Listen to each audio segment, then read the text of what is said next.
I want to talk to you about 9 tips on seasoning your firewood.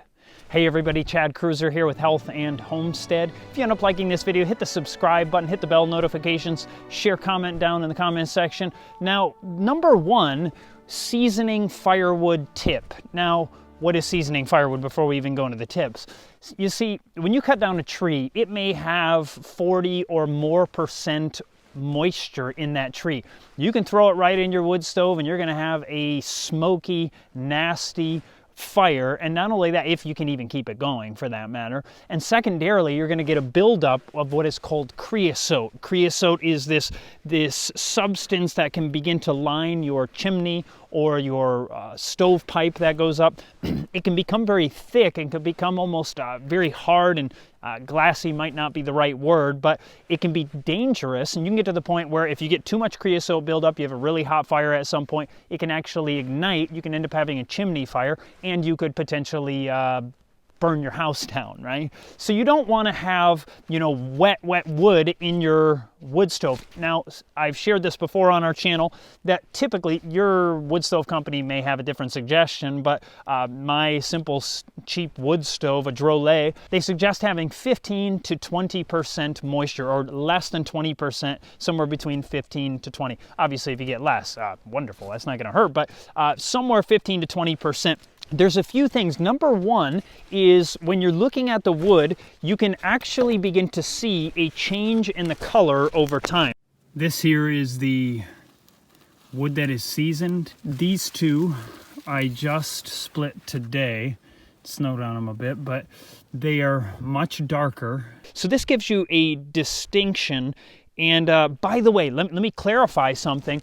When we talk about the percentage of moisture in a piece of wood, the way that you know is not on the outside, because the outside of the wood dries, I wouldn't say super rapidly, but significantly faster than the inner portion. So you actually have to split it to see how is it on the inside of it. So we're talking about how dry is it on the inside, not on the outside. So you need to split it before you actually test it. So these principles here, these points, have to do with the inner portion of the wood when you so it's been sitting there, it's been seasoning for some time, and now at this point, you're actually splitting it again just to see how wet it is in the core of the piece of wood.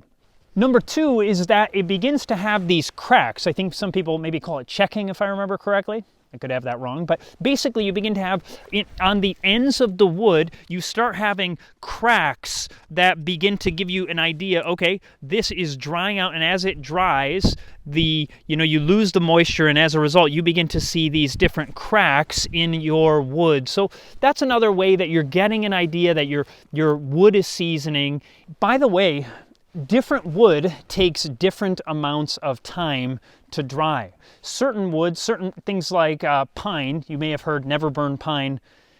That's not actually true. That's kind of the old idea. And it is true, if it's wet, pine is going to be terrible. It's going to give you all kinds of creosote. It's going to give you all kinds of trouble. But people up in the way northern regions, pines and soft woods are some of the only things they can burn. Some areas, that's literally all they have. They burn it, they do perfectly fine. But the key with it is that you have to make sure that it is seasoned, right? That it's plenty dry. But for most of us, I'm burning in our wood stove white oak, black oak, because that's the main fuel source I have on my property to heat our house. So mainly black oak, and then we have some spotty, some white oak here and there from place to place on the property. And so, but to give you an idea, certain woods, like certain oaks, in general, oak should probably take at least a year. It can take up to 2 years in certain situations. And so this just gives you an idea. The checking or the cracking is the second thing we're looking at. Number 3 has to do with the weight of the wood.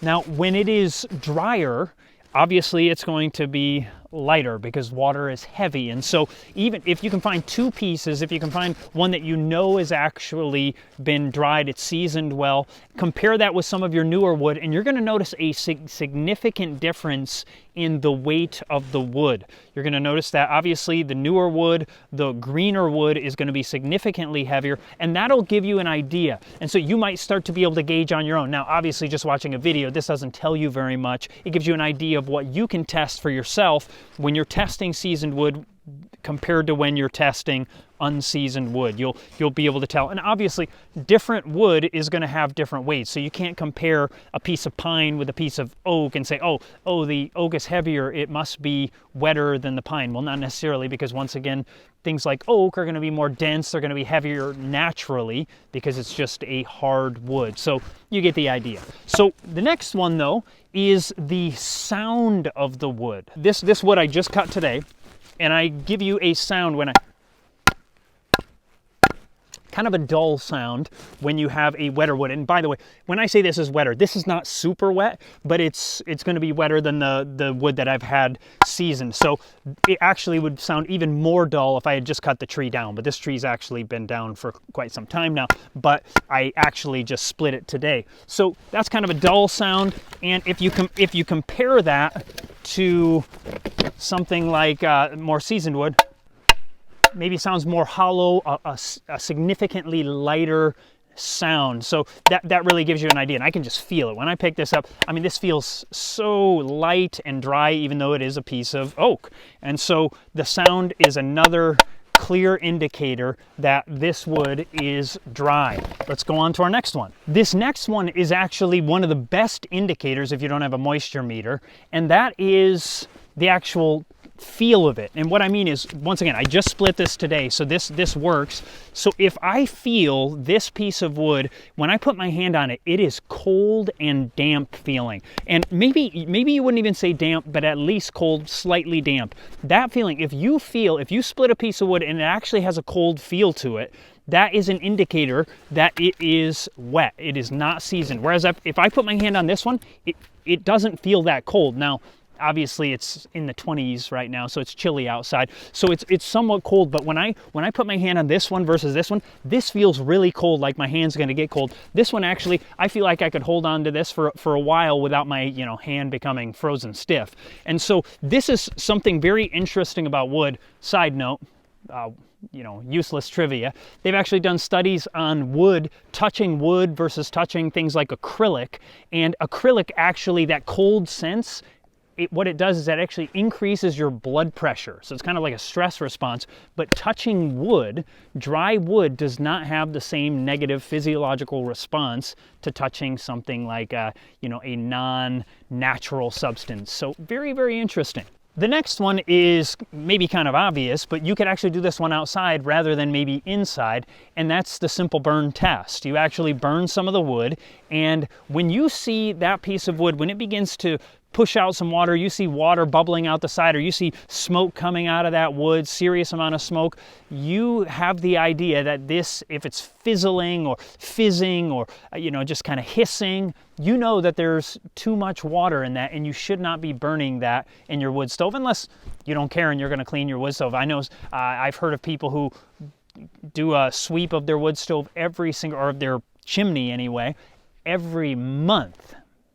I don't want to do that, right? I mean, I don't want to be there every single month cleaning out on a yearly basis for sure, but I'm not telling you not to do it every month. If you're in a situation where you have to do it every month, do it every month, but I want my wood to be dry enough, I want it to be seasoned enough so that I don't have to be doing this every single month. I'd like to do it just once a year.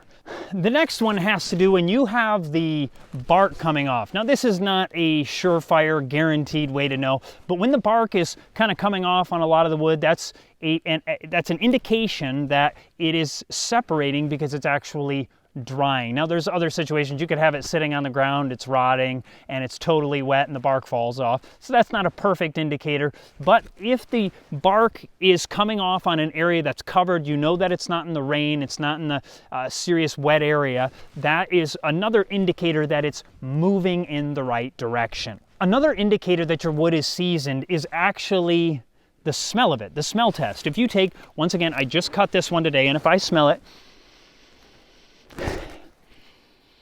you can smell that woody, natural, earthy scent of a tree. But then when I compare that to this one that is seasoned, has very, very little smell. I don't even know if I can smell it, maybe a little bit. But that begins to give you the idea. Once again, the other one is letting off the natural scent of a tree because that's what's happened. It's wet and it's coming off. The odor is coming out, but this one is simply dry, so you don't have that same odor. But let's go on to our last point. Now, I think the best test outside of this last one is really the feel. Now, not just the weight. The weight is part of it, but the one where you split it, you feel how warm it is or how cold it is, how damp it feels inside. That's the clearest one, especially once you've gotten the feel of what dry wood should feel like. But the most important one to the rest of us, and they're so cheap, I mean, they're worth having, is a moisture meter. And these moisture meters, I think I bought this thing for like 12 bucks. I mean, it's just ridiculously cheap, right? And so they are designed, at least this one is, to tell you various kinds of wood. You got to find out, okay, if I'm using oak, I need to set it on, for me, it's setting C. And obviously it's going to be different with each one, but I'm just giving you the idea. You got to set it to the right setting. And if I test the one I just did today, let's see how that is. That one is 36. Whoa, actually 40. So that is ridiculously wet. You would not want to throw that one in your wood stove. Whereas if we would try the other one, what are we coming out at? We're looking 12, 13, yeah, 12, 13%. So this gives us an idea. This is something that it's worth having. For me, you know, you throw in a 9-volt battery and thing's going to last you a good long time because you're not running the thing all the time. But every once in a while, and once you go through several pieces of wood, you'll get an idea of how your stack is doing. And you might find out that some of the smaller pieces in general are going to dry faster. That's another key point to think about is the smaller pieces obviously will dry faster. The really large pieces are going to take longer. When it comes to splitting, you want to split all your wood to help hasten the time because, like I said, even oak, when it's split, is still going to take you probably a minimum of a year to dry out. Now, thinking about that, when it comes down to pieces that are smaller than maybe 3-inch diameter, you really, at least in general, you could split them, but it's just going to be so much work to cut something that's that small. But little pieces, they'll dry out. You hear that nice ding, ding, ding, that you know, high-pitched noise. You're going to know they're ready to go, and we throw those right in once they've dried out. So you don't have to put those in. But those are 9 points that will help you to know that your wood is seasoned. If I've missed any that I haven't thought about, I'd love to hear in the comments section. Is there anything I missed? Share with me some of your experiences. All the best. If you like this video, subscribe. God bless and have a fantastic day.